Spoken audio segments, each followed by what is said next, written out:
আসসালামু আলাইকুম প্রিয় শিক্ষার্থীবৃন্দ, অনলাইন ক্লাসে ন্যাশনাল কলেজের স্কুল শাখার পক্ষ থেকে সবাইকে স্বাগত জানাই।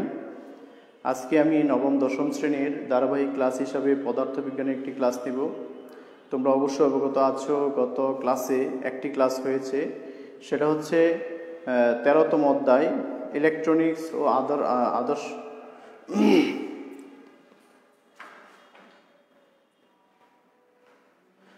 আধুনিক পদার্থবিজ্ঞান ও ইলেকট্রনিক্স। সেই সম্পর্কে আলোচনা করতে গিয়ে আমরা প্রথমেই তেজস্ক্রিয় মৌল সম্পর্কে আলোচনা করেছিলাম। তেজস্ক্রিয় মৌল কি, তেজস্ক্রিয়তা কি, সেই সম্পর্কে বলা হয়েছিল। আচ্ছা, তাছাড়া বলা হয়েছিল যে তেজস্ক্রিয় মৌল থেকে অনবরত রশ্মি নির্গত হয়, সেটা ছিল আলফা, বিটা, গামা। আর তেজস্ক্রিয়তা কি? তেজস্ক্রিয়তা হচ্ছে কোনো মৌল থেকে যে সকল মৌলের পারমাণবিক ভর 82 অপেক্ষা বেশি, সেই সকল মৌল হচ্ছে তেজস্ক্রিয় মৌল। আর এই তেজস্ক্রিয় মৌল থেকে স্বতঃস্ফূর্তভাবে রশ্মি নির্গত হয়। কি রশ্মি? Alpha, beta, gamma. তোমরা অবশ্যই অবগত আছো যে তেজস্ক্রিয় পদার্থের বৈশিষ্ট্য হলো তাদের পারমাণবিক সংখ্যা 82 অপেক্ষা বেশি হতে হবে।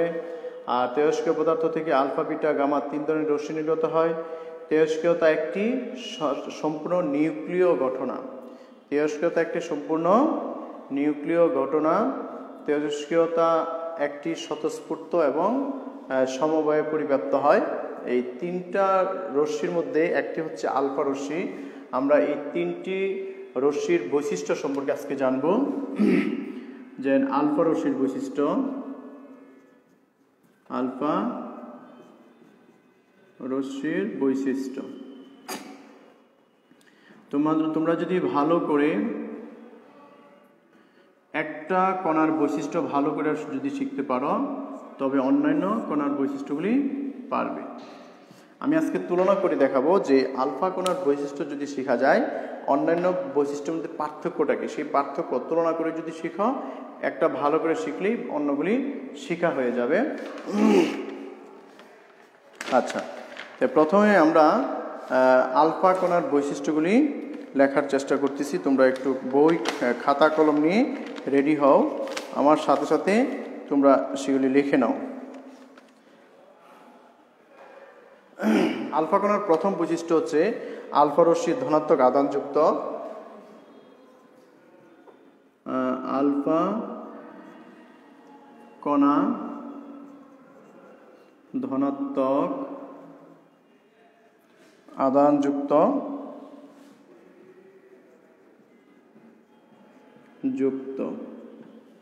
এর আধান কত? এর আধান হচ্ছে এর আধান কত বলো? তোমাদের কারো জানা কি আছে? 3.2 × 10⁻⁻19 কুলম্ব। আমরা যদি আলফা কণার বৈশিষ্ট্যের কথা বলি, একইভাবে বিটা কণার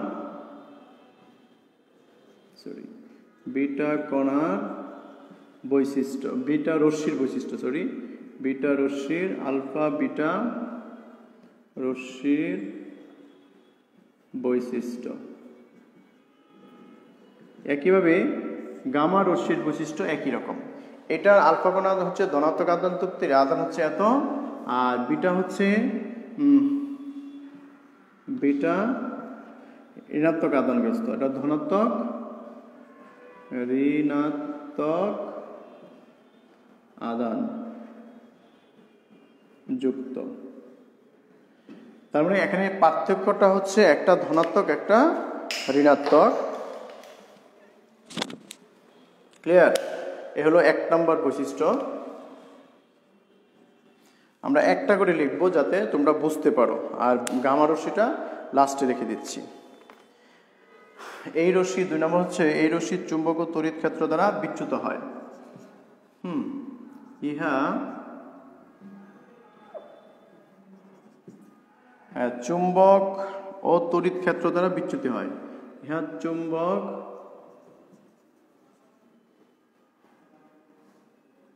ও তড়িৎ ক্ষেত্র দ্বারা বিচ্যুত হয়। তড়িৎ ক্ষেত্র দ্বারা কি হয়, এই বিচ্যুতি হয়, বিচ্যুতি বা বিচ্যুত হয়, যেটাই লেখো বিচ্যুত লিখি আমি, সেটাই ভালো হয়। একইভাবে এটাও একই রকম, বিটা কি দ্বারা বিচ্যুত হয়, চুম্বক ও তড়িৎ ক্ষেত্র দ্বারা কি হয়, বিচ্যুত হয় বা বিক্ষিপ্ত হয়, যেটা লেখো বিচ্যুত বা বিক্ষিপ্ত লিখে, এটা বিক্ষিপ্ত হয়। তার মানে কি দুইটা একই রকম। আর গামা রশ্মি এই চুম্বক তড়িৎ ক্ষেত্র দ্বারা বিচ্যুত হয় না। গামা রশ্মিটা কি হবে, আমি আবার বলি, দেখো তিনটা পার্থক্য একসাথে শিখো। আলফাটা হচ্ছে ধনাত্মক আধানগ্রস্ত, এটা হচ্ছে ঋণাত্মক আধানগ্রস্ত। ধনাত্মক আধান এত, ঋণাত্মক আধান একই রকম হবে, শুধু এখানে মাইনাস হবে। ইহা চুম্বক ক্ষেত্র দ্বারা বা তড়িৎ ক্ষেত্র দ্বারা বিচ্যুত হয়, বিটাও চুম্বক তড়িৎ ক্ষেত্র দ্বারা বিক্ষিপ্ত হয়। কিন্তু গামা রশ্মিটা কি হয়, গামা হচ্ছে আধানবিহীন এবং চুম্বক ও তড়িৎ ক্ষেত্র দ্বারা বিচ্যুত হয় না। তো গামা রশ্মির বৈশিষ্ট্য আমি লিখতেছি না, মুখে শুধু বলে দিলাম। 3 নম্বর যদি লিখি আমি, ইহা তীব্র আয়নায়ন সৃষ্টি করতে পারে। এটা তিনজনেরই হয়। ইহা বা আলফা রশ্মি তীব্র আয়নায়ন সৃষ্টি করে, আয়নায়ন সৃষ্টি করে। এই 3 নম্বর এইটাও একই রকম, যে সেম, ইহা তীব্র আয়নায়ন সৃষ্টি করে। বিটা কি করে, বিটা রশ্মি তীব্র আয়নায়ন সৃষ্টি করে, তীব্র আয়নায়ন সৃষ্টি করে। তার মানে একই রকম বৈশিষ্ট্য। গামা রশ্মিও তীব্র আয়নায়ন সৃষ্টি করে, তিনজনের আয়ন সৃষ্টি হয়। 4 নম্বর হচ্ছে ভেদন ক্ষমতা। যদি বলি ভেদন ক্ষমতা লাস্টে বলি একবারে, ফটোগ্রাফি প্লেটে প্রতিক্রিয়া সৃষ্টি করে। এটা ফটোগ্রাফি, বিটা আলফা রশ্মি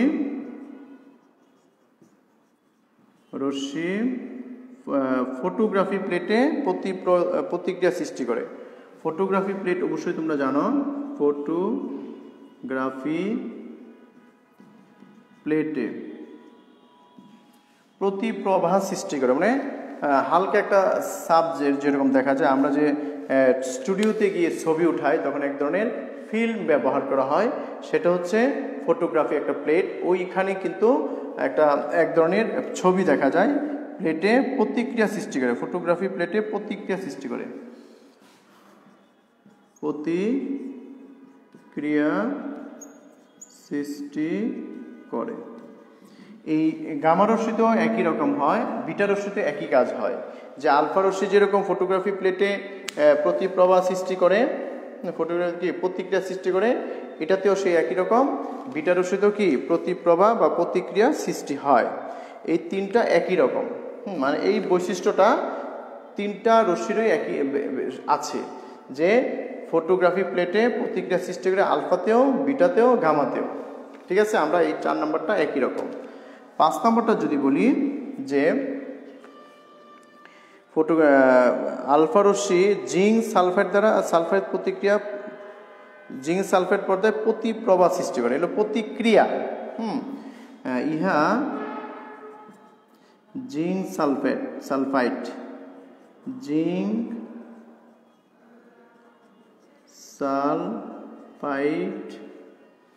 জিঙ্ক সালফাইড পর্দায়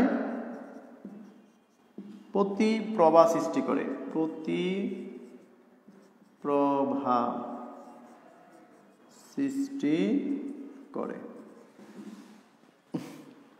আর বিটা রশ্মিও কিন্তু জিঙ্ক সালফাইড পর্দায় প্রতিপ্রবাহ সৃষ্টি করে, কিন্তু গামা রশ্মিতে সেটা করে না। তোমাদের এইদিকে একটু খেয়াল রেখো, যে বৈশিষ্ট্যগুলি আমি মিলগুলি একসাথে লিখেছি, যে বিটা রশ্মি তীব্র আয়নায়ন সৃষ্টি করে, আলফা রশ্মি তীব্র আয়নায়ন সৃষ্টি করে, গামা রশ্মি তীব্র আয়নায়ন সৃষ্টি হয়। আলফা রশ্মির ফটোগ্রাফি প্লেটে প্রতিক্রিয়া সৃষ্টি হয়, বিটা রশ্মির ফটোগ্রাফি প্লেটে প্রতিক্রিয়া সৃষ্টি হয়, গামা রশ্মিও সেই একই রকম ফটোগ্রাফি প্লেটে প্রতিক্রিয়া সৃষ্টি হয়। আর জিঙ্ক সালফাইড পর্দা থাকে, সেটা প্রতিপ্রবাহ সৃষ্টি করে কে? আলফা রশ্মি ও বিটা রশ্মি, কিন্তু গামা রশ্মি সেটা করে না। এখন যদি আর আমি উপরে লিখি, জায়গায় যেহেতু নিচে নাই, যে আলফা রশ্মি একটা হিলিয়াম নিউক্লিয়াস, একটি হিলিয়াম নিউক্লিয়াস, যে আলফা রশ্মির যে বৈশিষ্ট্য, এটা একটা হিলিয়াম নিউক্লিয়াস। 6 নম্বর যদি লিখি, এটি একটি হিলিয়াম নিউক্লিয়াস।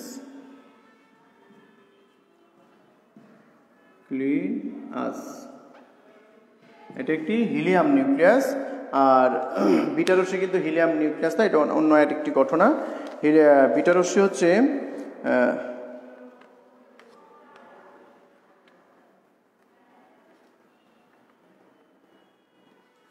আচ্ছা এইটা। এখন যদি ভরের কথা বলি, যে আলফা রশ্মির ভর কত, ভরটা জানা দরকার। আলফা রশ্মির ভর হচ্ছে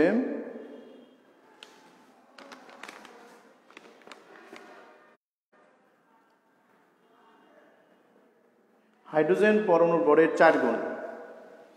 যে 7 নম্বরটা হচ্ছে এটির আলফা রশ্মির ভর, আলফা রশ্মির ভর হাইড্রোজেনের ভরের 4 গুণ। ঠিক আছে?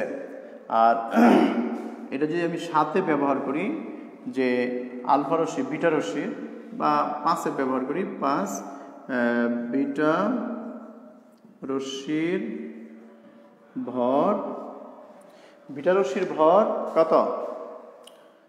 ইলেকট্রনের ভরের সমান। বিটা রশ্মি ভর ইলেকট্রনের ভরের সমান। এখন একটু খেয়াল করো, যে আলফা রশ্মির ভর হচ্ছে হাইড্রোজেন ভরের 4 গুণ, আর বিটা রশ্মির ভর হচ্ছে ইলেকট্রনের ভরের সমান। অর্থাৎ ভরটা হচ্ছে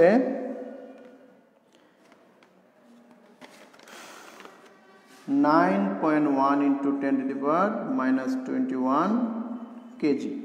এটা হচ্ছে বিটা রশ্মির ভর বা হাইড্রোজেন ইলেকট্রনের ভর, 9.11 × 10⁻⁻31 কেজি। আর গামা রশ্মির ভর নেই বললেই চলে, গামা রশ্মির ভর নেই। আশা করি এই তথ্যটা তোমরা বুঝতে পেরেছ। ভরের কথা যদি বলা হয়, এরপরে যদি আধানের কথা বলা হয়েছে, তারপর বেগ, দ্রুতি যদি বলা হয়, যে কার দ্রুতি বেশি, আমরা জানি আলফার বেগ হচ্ছে আলোর বেগের 10% 10 ভাগ। এটা যদি আলোর বেগের কথা সাথে তুলনা করি, আলফার বেগ আলোর বেগের কত? 10% আলোর বেগের 10% আমি কিন্তু প্রত্যেকটার সাথে প্রত্যেকটা তুলনা করে বলতেছি। আলফার বেগ হচ্ছে আলফা কণার বা আলফা রশ্মির বেগ হচ্ছে আলোর বেগের, রশ্মি কথাটা বাদ গেল, রশ্মির বেগ আলোর বেগের 10% 10 ভাগ। আর বিটা রশ্মির বেগটা হবে, বিটা রশ্মির বেগ হচ্ছে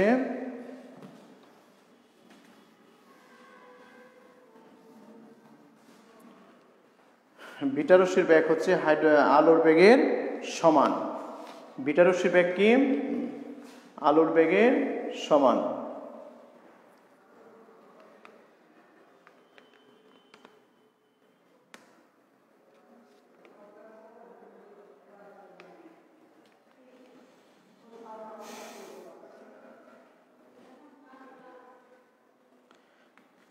আর গামা রশ্মির বেগ হচ্ছে আলোর বেগের সমান, বিটা রশ্মির বেগ দেখো আলফা রশ্মির বেগ হচ্ছে আলোর বেগের কত 10 ভাগ, আর বিটা রশ্মির বেগ হচ্ছে আলোর বেগের 90 ভাগ, আর গামা রশ্মির বেগ হচ্ছে আলোর বেগের সমান। আলোর বেগের সমান কার? গামা রশ্মির বেগ হচ্ছে, গামা রশ্মির বেগ হচ্ছে আলোর বেগের সমান, অর্থাৎ 3 × 10⁸ মিটার পার সেকেন্ড। ঠিক আছে, এই হচ্ছে বেগের কথা বলা হলো। ভর লেখা হয়েছে, বেগ বলা হয়েছে, আর কি আছে বাকি? আর গামা রশ্মির আরেকটা বৈশিষ্ট্য হলো এটা তাড়িৎ চুম্বক তরঙ্গ। গামা রশ্মিটা হচ্ছে তাড়িৎ চুম্বক তরঙ্গ। গামা রশ্মিটা কি? তাড়িৎ চুম্বক তরঙ্গ, এটা একটু খেয়াল করো। আর বিটা রশ্মির বেদন ক্ষমতা, এখন বেদন ক্ষমতার যদি কথা বলি, যে আলফা রশ্মির বেদন ক্ষমতা খুবই কম। বায়ু অথবা একটা পাতলা কাগজ, মনে করো এরকম একটা কাগজকেও সে ভেদ করতে পারে না। আলফা রশ্মিটা হচ্ছে একটা পাতলা কাগজকেও ভেদ করতে পারে না, তাকে থামিয়ে দেওয়া যায়। কিন্তু বিটা রশ্মির বেদন ক্ষমতা হচ্ছে 3 থেকে 5 মিলিমিটার অ্যালুমিনিয়াম, 3 থেকে সরি এটা এখানে না, এটার বেদন ক্ষমতা 3 থেকে 5 মিলিমিটার অ্যালুমিনিয়ামকে ভেদ করতে পারে না। 3 থেকে 5-এর বেশি যদি হয় সেটাকে ভেদ করতে পারে না। আর এটা কার কথা বললাম? বিটা রশ্মির বেদন ক্ষমতা। তার মানে আলফার চেয়ে বিটা রশ্মির বেদন ক্ষমতা বেশি, আর গামা হচ্ছে বেদন ক্ষমতা বিটার চেয়ে আরেকটু বেশি। সেটা কত? 3 থেকে 5 সেন্টিমিটার সীসাকে ভেদ করতে। এটা হচ্ছে 3 থেকে 5 মিলিমিটার অ্যালুমিনিয়াম, আর অ্যালুমিনিয়ামকে ভেদ করতে পারে। আর গামাটা হচ্ছে, গামা রশ্মি 3 থেকে 5 সেন্টিমিটার কাকে? সীসাকে ভেদ করতে পারে, সীসাকে ভেদ করতে পারে। তার মানে এ থেকে বোঝা যাচ্ছে যে আলফা কণার বেদন ক্ষমতা খুবই কম, যা কাগজ দিয়ে থামানো যায়। আর বিটা রশ্মির বেদন ক্ষমতা আলফার চেয়ে একটু বেশি, সেটা কত? 3 থেকে 5 মিলিমিটার অ্যালুমিনিয়াম পাত দ্বারা সেটা থামানো যায় বা ভেদ করতে পারেও। আর গামা রশ্মির বেদন ক্ষমতা হচ্ছে 3 থেকে 5 সেন্টিমিটার সীসার পাত দিয়ে থামানো যায় বা ভেদ করতে পারে। সুতরাং এই হচ্ছে 3টা রশ্মির তুলনামূলক বৈশিষ্ট্য। তোমরা একটার সাথে একটা তুলনা করে বৈশিষ্ট্য শিখবে, তবেই তোমাদের মনে থাকবে। আর এরপরে শিখবো আমরা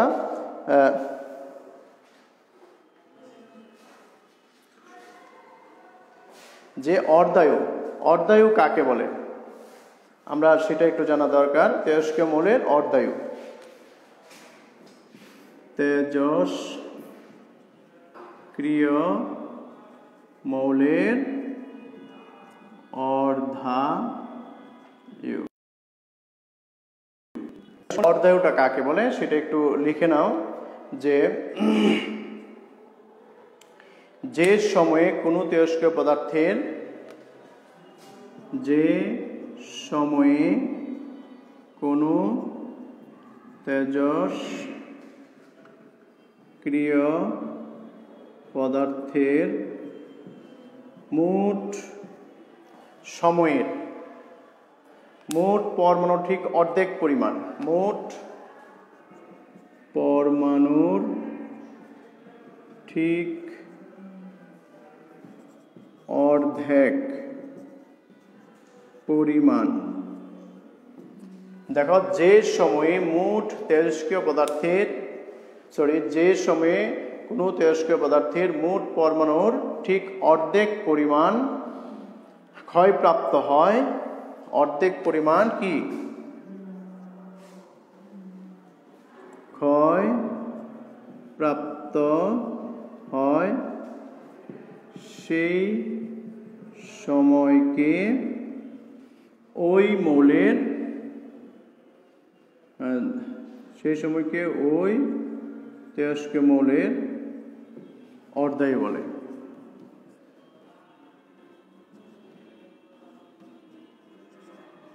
আবার একটু খেয়াল করো, যে সময়ে কোনো তেজস্ক্রিয় পদার্থে যে মোট পরমাণু থাকে, ঠিক অর্ধেক পরিমাণ পরমাণু ক্ষয়প্রাপ্ত হতে যে সময়ের প্রয়োজন, সেই সময়টা হচ্ছে অর্ধায়ু। মনে করো একটা তেজস্ক্রিয় মৌলের 8000 পরমাণু আছে, সেই 8000 পরমাণুর অর্ধেক কত, 4000 পরমাণু। সেই 4000 পরমাণু ক্ষয়প্রাপ্ত হতে যে সময় লাগে সেটা হচ্ছে ওই মৌলের কি অর্ধায়ু। এরপরে তোমাদের আছে তেজস্ক্রিয় মৌলের ব্যবহার। তেজস্ক্রিয় মৌলের ব্যবহার আমরা অনেক রসায়ন বইয়ে ভালো করে আছে, ভালো করে দেখে নিবা ওইটা। তাছাড়াও তোমাদের বইয়ে কিন্তু কিছু তথ্য দেওয়া আছে যে